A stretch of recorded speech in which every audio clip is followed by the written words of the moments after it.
What if? A lot of times I'll be in a 200-mile run or something like that, and I'm all jacked up. Body's broken, mind's broken, spirit's broken. I start to say, what if I can pull this off? When I first walked into the Navy SEAL recruiter's office, he looked at me and said, there's only been 35 African Americans in 70 years make it through. You know what I said to myself? What if I can be the 36th? It's the what if I can pull off a fucking miracle. What if I can become someone that no one thinks I can be? And just me talking about that, I have the hair going up on my arms because it makes me just like, what if I can be that guy that people who call nigger and this and that? When I was 297 pounds and I was fat as hell trying to be a Navy SEAL, the scariest thing in the world to me, even to this day, was that could have been the rest of my life. I thought then I was trying hard. That's the scariest thing in the world. I thought then, 297-pound, spraying for cockroaches, making $1,000 a month. I thought that was me at my 100% potential. Come to find out, a few years later, I wasn't anywhere near that. 106 pounds less, graduate Navy SEAL training, went on to do all these other things. Looking back on that, that was me trying hard. That's why people gotta understand, what is in us, we have no idea until we start trying hard. And I mean really trying hard, where you're obsessed with, hey, this is my new norm. My new norm is that, wow, this isn't always fun. It's not always meant to be fun. We all have two people. We all have two people. And I'm not saying you're crazy. We have the easy voice, which is that 20% telling yourself that I'm easy at 90% of my full potential, maybe 100% at that 20%. That's that voice that we all love. That's that very comfortable voice, just loves you no matter how messed up you are in life. That's where you want to be at. So that's that one voice. This other voice that we walk very far away from is a voice saying, hey man, you ain't doing shit. So we try to get this voice out of our head completely. And we live over here in this land. So what you have to do first is turn up this voice over here. The voice saying things to you that aren't nice.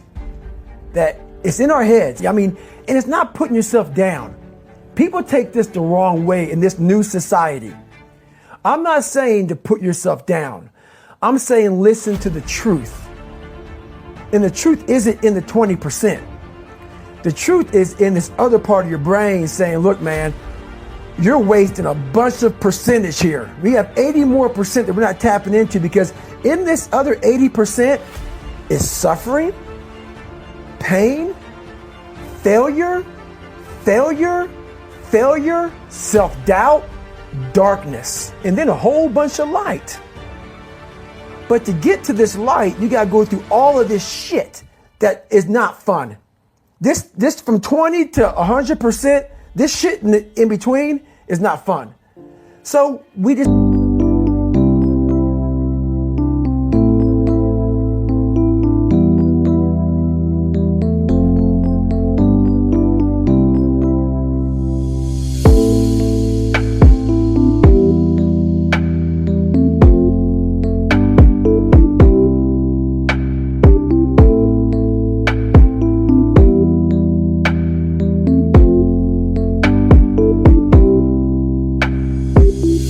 decide to live over here. So everybody goes, how do you do that? You know exactly how to do that. You know exactly. It's not a magic trick. There's nothing I talk about in that book that's a magic trick. It's all back down to a very primitive mindset of we just have to do. It's like breathing. Breathing becomes normal. Like we don't even know that we're doing it. That's how you have to live your life. When that alarm clock goes off at 4 or 5 in the morning, your mind says no. You just say, it's just what we do. It's what we do now. Because to get to where you want to go, the amount of pain involved, I'm not saying physical. I'm not saying you got to break yourself off. The amount of mental pain of how many times you're going to have to do something that you don't want to do to get to where you want to go. There's going to be more times you do something that you don't want to do.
are going to want to do it.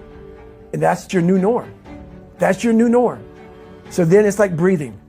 And then once you do this over and over and over again, it becomes like breathing. I don't want to live this lifestyle, but to get to the other side of this, I have to. So if you really want it, you realize what trying is and what trying is not.